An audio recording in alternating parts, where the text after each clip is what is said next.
అంతకంటే ముందు నా మీద 181 కేసులు పెట్టిండు. చెంచల్గూడ చెర్లపల్లి జైల్లో బంధించాడు. ఎన్నో రకాలుగా సతాయించాడు. నన్నే కాదు నా కుటుంబాన్ని కూడా పట్టి పీడించాడు. కానీ బాధ్యత వచ్చినాక ఆలోచన చేసిన నా కోపాన్ని నా బాధను దృష్టిలో పెట్టుకొని ఇవాళ పగ సాధించే కార్యక్రమాలు మొదలు పెడితే ఆయన పై వలగొట్టే పని పెడితే రాష్ట్రానికి నష్టం జరుగుతుందని తూవాన్ పాపన వాడు పోతాడు, పోని మనం మంచి పని చేయాలి. దేవుడు శిక్ష ఇచ్చిండు. నేను ప్రమాణ స్వీకారం చేసినాడే కూలబడ్డాడు, నడువిరిగింది. ఇంక ఇంతకంటే పెద్ద శిక్ష నేను జైలు వేసినా అయ్యేదేం లేదు. ఆయననే ఫామ్ హౌస్ను ఒక బందీఖానగా మార్చుకొని చుట్టూతో నా పోలీసులే ఉన్నారు, లోపల ఆయన ఉన్నాడు. చెర్లపల్లికి పంపించినా చెంచల్గూడకు పంపించినా గదే అవుతుంది కదా.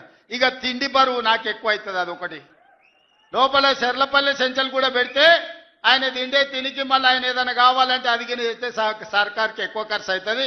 తిండి ఆయన సంపాదించేది ఇన్నా ఫామ్ హౌస్లే ఒక బందీఖానగా పెట్టుకొని చుట్టూతో మన పోలీసులే పహారా కాస్తున్నారు.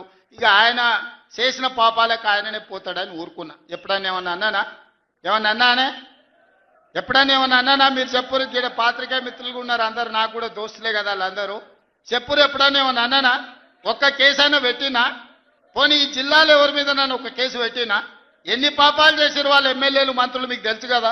ఎంతమంది ఆస్తులు గుంజుకున్నారు మీకు తెలుసు కదా. ఎవరినన్నా నేను కక్షతోనేమన్నా చేసినా? నేను ఒకటే అనుకున్నా, ఎవరి పాపానికి వాడు పోతాడు.